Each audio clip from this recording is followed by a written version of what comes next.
Hello everyone, कैसे हैं आप सभी लोग। आई होप आप सभी अच्छे ही होंगे। काफ़ी ज़्यादा बिजी शेड्यूल रहने की वजह से मैं चैनल पर एक्टिव नहीं रह पा रहा हूँ और बहुत सारे लोग के कमेंट आ रहे हैं सीसीएस से रिलेटेड कि वेटिंग लिस्ट आएगी या नहीं, या वेटिंग लिस्ट अगर आएगी तो क्लियर होगा या नहीं। तो इस सिचुएशन को ध्यान में रखते हुए मैंने अपने हॉस्पिटल स्टाफ में नर्सिंग डिपार्टमेंट जो है मैंने उनसे बात किया और काफ़ी रिसर्च करने के बाद से उन्होंने मुझे एक फॉर्मेट दिया। उस आधार पे मैं यहाँ पर आप लोग को बता रहा हूँ कि वेटिंग लिस्ट अगर आती है तो कितने तक की क्लियर हो जाएगी और वेटिंग लिस्ट आएगी या नहीं। तो देखिए, जैसा कि मैं आप लोग को ये बता रहा हूँ कि जो सीसीएच का जो कॉमन मेरिट लिस्ट आया था यहाँ पर, ऐसे ही मैंने यहाँ पर एक वीडियो अपलोड की थी और मेरिट लिस्ट आने से पहले वो वीडियो अपलोड की थी। और रियलिटी अगर देखी जाए तो उसमें अगर 5-6 रैंक अगर इधर-उधर किया जाए तो वो सेम टू सेम उस वीडियो में मैंने जैसा बताया है वैसे ही यहाँ पर लिस्ट देखने को मिली थी। उसी बेसिस पर आज मैं यहाँ पर वेटिंग लिस्ट की भी वीडियो बना रहा हूँ। आई होप आपके लिए ये हेल्पफुल होगा। तो चलिए समझ लेते हैं कि इस वीडियो में आपको क्या जानने को मिलेगा। तो देर न करते हुए वीडियो को शुरू करते हैं। देखिए, जैसा कि आप सभी को पता होगा कि 30 और 31 अगस्त को जो है डॉक्यूमेंट वेरिफिकेशन कराया गया था सीसीएच सर्टिफिकेट कोर्स के लिए। ठीक है? यहाँ पर जो लगभग 10,500 के आसपास जो है यहाँ पर स्टूडेंट थे क्वालिफाइड। उसमें से मात्र 480 स्टूडेंट्स के ही डॉक्यूमेंट वेरिफिकेशन यहाँ पर करवाए गए थे। अब यहाँ पर हुआ ये है कि बहुत सारे स्टूडेंट ऐसे हैं जिनका डॉक्यूमेंट वेरिफिकेशन जो है ईज़िली हो गया है सक्सेसफुली, बट कुछ ऐसे-ऐसे भी स्टूडेंट हैं जिनके डॉक्यूमेंट्स में कुछ माइनर प्रॉब्लम थी। तो उसके लिए उन्हें टाइम दिया गया है। लगभग उन्हें 15 से 30 दिन का टाइम दिया गया है। ठीक है? तो यहाँ पर ये बात तो नहीं बोला जा सकता है कि उनमें कुछ उनके डॉक्यूमेंट्स में कुछ कमी थी, इस वजह से उन्हें डिस्क्वालिफ़ाइड कर दिया गया है। ठीक है? या फिर रिजेक्ट कर दिया गया है। ऐसा तो अभी तक देखने को नहीं आया है, या अगर हुआ भी होगा तो बहुत कम हुआ होगा।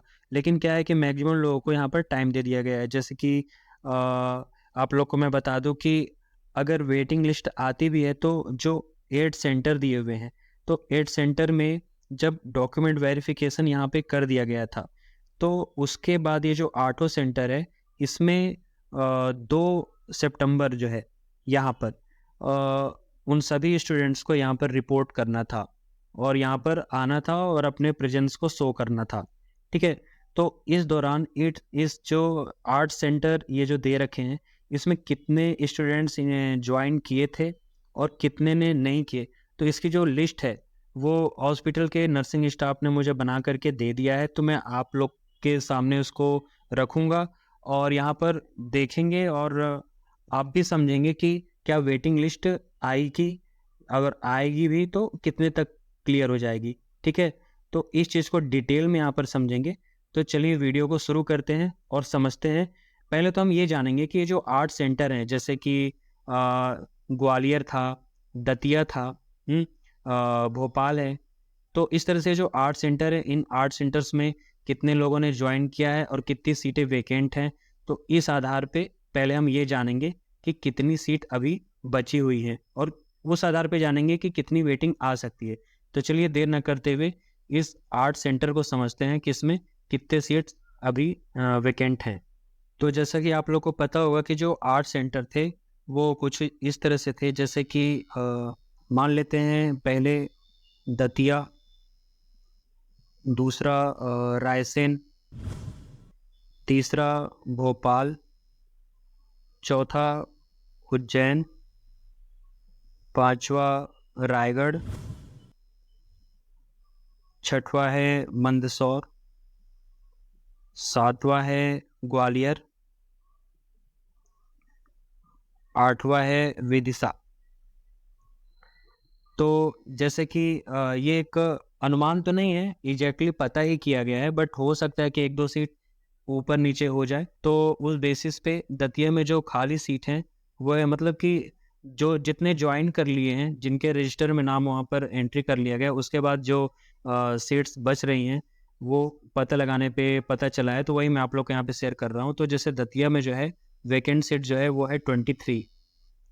ऐसे ही रायसेन में है 4, भोपाल में 7, और उज्जैन में 11, और रायगढ़ में राजगढ़ में है 7, मंदसौर में 7, और जो ये ग्वालियर है और विदिशा, तो इसका भी एग्जैक्टली तो पता नहीं है, तो इसका भी क्लियर नहीं है, तो ये मान के चलते हैं कि इन दोनों को मिला करके लगभग लगभग जो है 10 सीट्स होंगी, ऐसा एक अनुमान से। तो ये समझ सकते हैं कि यहाँ पर लगभग जो है 69 सीट्स हो रही हैं, जिसको अराउंड 70 मान करके चलते हैं, जिससे कि कैलकुलेशन जो है ईजी हो जाएगी। तो इस तरह से आप ये समझ सकते हैं कि लगभग जो है 70 सीट है, मतलब कि अगर वेटिंग लिस्ट आती है, तो अगर वेटिंग लिस्ट आती है तो ये मान के चलिए कि 70 वेटिंग लिस्ट तो क्लियर हो सकती है। लेकिन ये ऐसे भी नहीं होगा, अब ये कैटेगरी वाइज इसमें डाइवर्जन होगा, तो उस कैटेगरी वाइज भी समझ लेते हैं कि किसमें कितनी सीट्स होंगी। तो चलिए उसको भी जान लेते हैं। तो जैसा कि आप ये देख पा रहे होंगे कि जो 70 सीट्स थी, तो अगर इसको सभी कैटेगरी वाइज अगर डिवाइड करते हैं, तो ये मान करके चलिए कि जो EWS है और अनरिजर्व्ड है, इनको मिलाकर के टोटल जो सीट्स हैं वो 20 होती है। OBC ये मान करके चलते हैं कि इसमें 30 सीट वैकेंट रह जाती है, और SC और ST में जो है 10 सीट ये मान करके चलते हैं। तो इस तरह से लगभग ये 70 सीट्स हो जाती हैं, ठीक है। तो अब इस तरह से देखा जाए तो कितने की वेटिंग क्लियर होगी, तो उसको जो मेरिट लिस्ट आई है उसके आधार पर चल करके समझते हैं कि कितनी वेटिंग तक क्लियर हो सकती है। इससे पहले मैं आप लोग को ये बताना चाहता हूँ कि जो अनरिजर्व्ड है, उसके बाद EWS है, और OBC, SC और ST, इसमें ओपन यहाँ पर फीमेल, EWS में भी ओपन और ये फीमेल, यहाँ भी ओपन ये फीमेल, SC में भी ओपन फीमेल, ST में ओपन और फीमेल। ये बहुत इंपॉर्टेंट चीज़ है, आप चाहे तो इसकी स्क्रीनशॉट भी ले सकते हैं। तो लास्ट जो ओपन में अनरिजर्व में जो सीट अलॉट हुई है, वो सीट जो है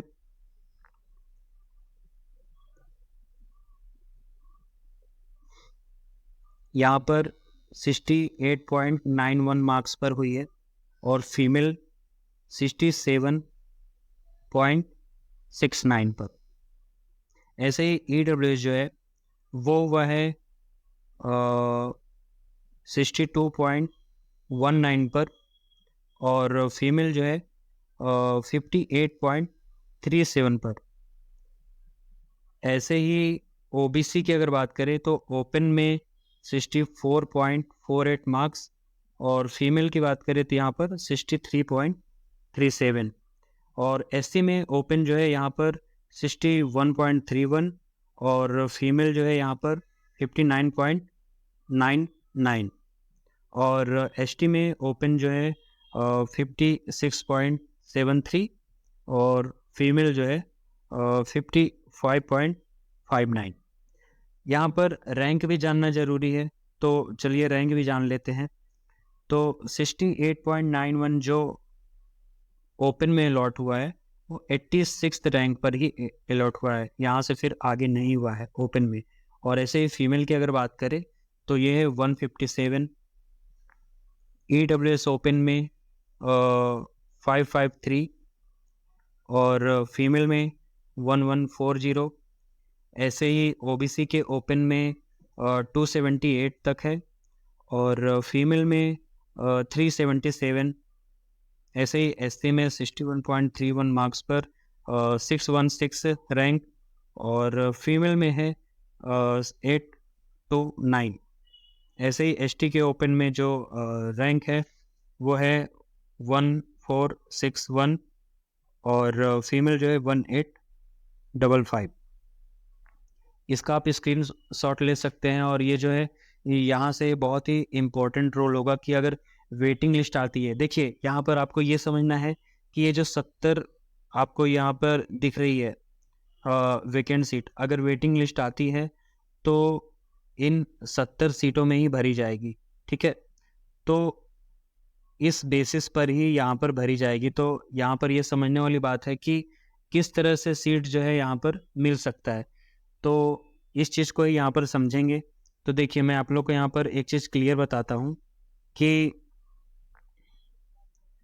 जैसा कि ये आप देख रहे होंगे कि 86 रैंक है, 68.91, फिर यहाँ पर 67.69। तो कभी अगर सीट वैकेंट रह जाती है तो जो मार्क्स के आधार पर यहाँ पर वेटिंग लिस्ट जो है वो क्लियर होगी। ठीक है, तो मैं आपको मेरिट लिस्ट में लेकर के चलता हूँ और वहाँ पर समझाता हूँ, तो आपको ईजिली समझ में आएगा। तो जैसा कि मैंने आपको बताया कि लगभग जो 70 सीट्स हैं, यहाँ तक वेटिंग लिस्ट आसानी से क्लियर हो सकता है। तो समझते हैं कि कौन कौन ऐसे लोग हैं जिनका वेटिंग लिस्ट क्लियर हो सकता है।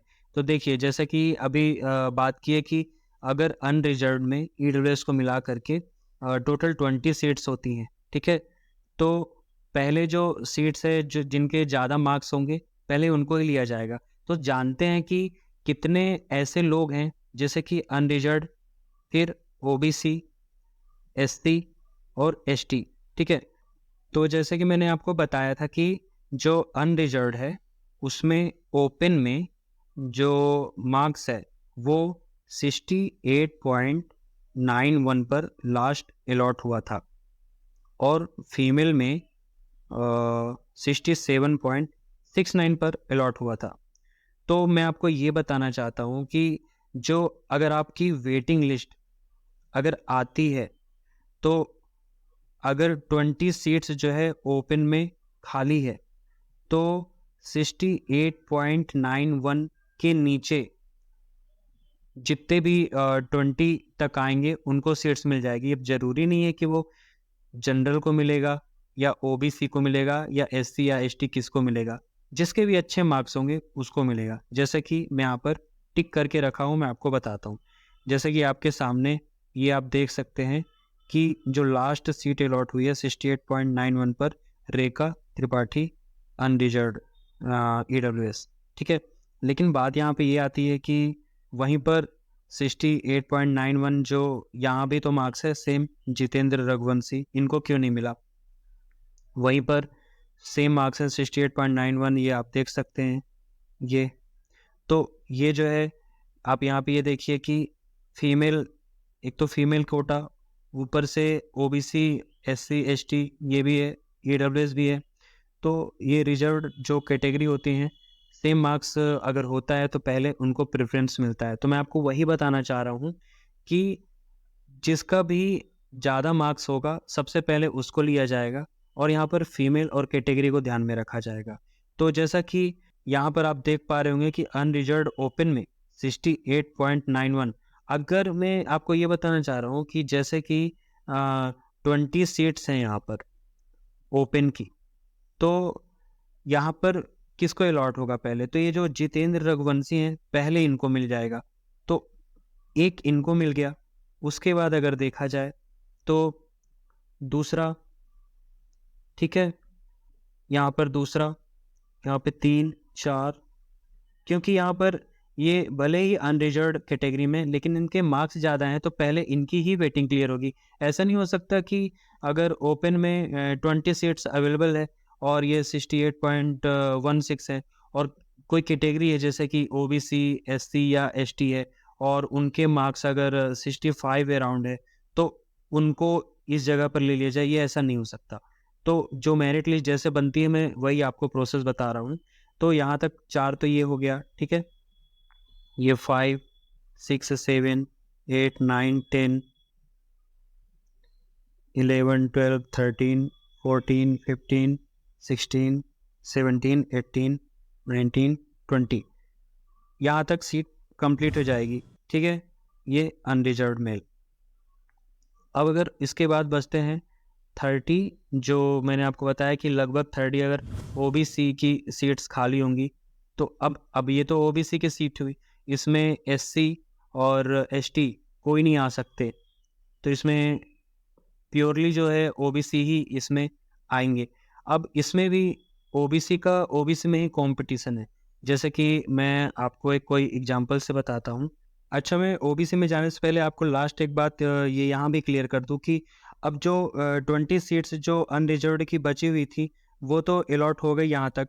अब जो बाकी के अनरिजर्व्ड हैं, जैसे कि ये जो भी ये अनरिजर्व्ड के हैं, ये इनको सीट नहीं मिल पाएगा, ठीक है? तो अब बची लास्ट में ओबीसी की ही सीट। तो ओबीसी लास्ट कितने नंबर पर कितने रैंक पर अलॉट हुई है?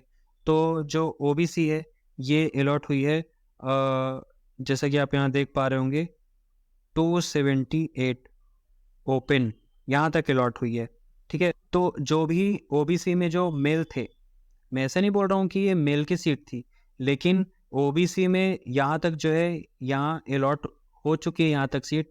अब इसके बाद जो फीमेल कैटेगरी थी ओबीसी में, उसको जो है 377 रैंक पर लास्ट अलॉट हुआ है, जैसा कि आप यहाँ पे देख पा रहे होंगे यहाँ पर। तो अब मैं आपको क्या बताना चाह रहा हूँ कि मान लेते हैं कि ओबीसी में जो है 30 सीट थी, तो अब इसके बाद क्या होगा? तो देखिए, इसके बाद अब जितने भी ओबीसी जिनको सीट्स नहीं मिली थी, फॉर एग्जांपल के लिए 64.48 मार्क्स है, तो 64.8 मार्क्स से नीचे की तरफ चलेंगे, ठीक है? तो जितने भी ओबीसी को सीट नहीं मिली थी, उनको एक-एक करके सीट मिलती जाएगी। लेकिन इसमें भी क्राइटेरिया ये होगा कि पहले जो है उसमें फीमेल को ही प्रायोरिटी दी जाएगी, उसके बाद मेल को। लेकिन जैसा कि आप यहाँ देख पा रहे होंगे कि ये जो फीमेल है इनको ऑलरेडी मिल चुका है, इनको भी मिल चुका है। ये जो आप रेड मार्किंग देख रहे हैं, ये ऑलरेडी इनको मिल चुका है, ठीक है? ये ओबीसी हैं, ये एसटी हैं, ये ओबीसी, ओबीसी, ओबीसी, इन सबको मिल चुका है। अब यहाँ पर आप देख पा रहे होंगे ओबीसी में ये यहाँ तक भी मिल जाएगा, ठीक है? तो मैं आपको यहाँ पे ये बताना चाह रहा हूँ कि अगर ओबीसी की भी बात करें और अगर सेम मार्क्स आते हैं, तो वहाँ भी प्रायोरिटी जो है फीमेल को ही दिया जाएगा। ना मतलब मेल को सेम मार्क्स होने के पहले सेम मार्क्स होने के बावजूद भी पहले जो है फीमेल को ही रखा जाएगा। देखिए, सेम मार्क्स होने के बाद भी किस तरह से प्रायोरिटी मिलती है, मैं आप लोग को एक एग्जांपल के थ्रू दिखाना चाहूँगा। जैसे कि मान लेते हैं ओबीसी में ही 400 रैंक। तो जैसे ये आप ये देख रहे होंगे कि इनका जो है ओबीसी में 63.29 मार्क्स है, ठीक है? यहाँ भी आप देख रहे होंगे ये भी सभी सेम है और इन्हें भी जो है सीट नहीं मिला है। और कभी अगर वेटिंग जो है 63.29 तक आती है, तो इस जगह पर है मेल को छोड़ करके जो फीमेल है, ओबीसी में जो फीमेल है, सबसे पहले ये इनकी सीट जो है यहाँ पर ली जाएगी, इनको सेलेक्ट किया जाएगा। इसके बाद अगर सीट बचता है, तो मेल को दिया जाएगा। तो इस तरह से मैंने आपको एक रफ़ली जो है आइडिया बता दिया है कि किस तरह से अगर अनरिजर्व्ड में 20 सीट्स वैकेंट होती हैं, ओबीसी में 30, एससी और एसटी में 10-10 सीटें भी अगर रहती हैं, तो मैंने आपको लास्ट कहाँ तक जो कितने रैंक तक सीट अलॉट की गई है, उसके बाद से आप इतने लोगों को काउंट करके और अपने रैंक को चेक कर सकते हैं कि क्या आपका वेटिंग जो है क्लियर होगा या नहीं होगा। हाँ, थोड़ा आप 5-6 रैंक को ऊपर नीचे कर सकते हैं, लेकिन इससे ज़्यादा नहीं। तो यहाँ पर मैं इस बात को समझ सक रहा हूँ कि आपको यहाँ पर जो है वेटिंग लिस्ट से रिलेटेड जो भी डाउट होगा, वो क्लियर हो चुका होगा। इन शॉर्ट में आपको एक बार हो सकता है आप काफ़ी ज़्यादा इसमें चीज़ें बातें हो गई हैं, तो इस वजह से आपको समझ में ना आ पा रहा हो कि करना क्या है। तो देखिए, मैं आपको एक रफ़ली एक आइडिया बता देता हूँ कि जो शुरू में मैंने आपको रैंक बताया था कि ओपन अनरिजर्व्ड में जो ओपन है और फीमेल है, उसको इतने रैंक तक जो है सीट अलॉट हुई थी, ठीक है? तो इसमें अगर आपकी 20 वेटिंग होती है, तो आप जो है इस रैंक के आधार पर कितने लोगों को मिल चुका है, उस आधार पर उसको माइनस करके आप अपने रैंक को चेक कर लीजिए। ऐसे ही ओबीसी, एससी और एसटी आप लोग अपने रैंक को चेक कर सकते हैं। तो आई होप आप लोग को समझ में यहाँ तक तो आ गया होगा कि किस तरह से आप अपनी वेटिंग लिस्ट को जान सकते हैं कि आप कितने वेटिंग पर हैं और कितनी क्लियर हो सकती है। और सबसे अच्छी बात ये है कि जो आर्ट सेंटर्स हैं, यहाँ पर जो वैकेंट सीट है ये भी आप समझ पा रहे होंगे कि यहाँ पर अगर इतनी सीट्स हैं और वेटिंग लिस्ट आती है तो कितने वेटिंग तक क्लियर हो सकता है। तो उम्मीद है कि आपको ये वीडियो अच्छी लगी होगी और आपके साथ जितने भी ऐसे और भी लोग होंगे जो वेटिंग लिस्ट का वेट कर रहे होंगे या उनको लग रहा होगा कि वेटिंग लिस्ट किस आधार पे बन सकती है और कैसे और उसका प्रोसेस रहेगा, तो आप इस वीडियो को उन्हें शेयर कर सकते हैं। ठीक है, तो चलिए मिलते हैं आगे की वीडियो में और आई थिंक मैं आपकी प्रॉब्लम को सॉल्व कर पाया हूँगा। वीडियो अगर इन्फॉर्मेटिव लगे तो लाइक और शेयर ज़रूर कीजिएगा। Thank you.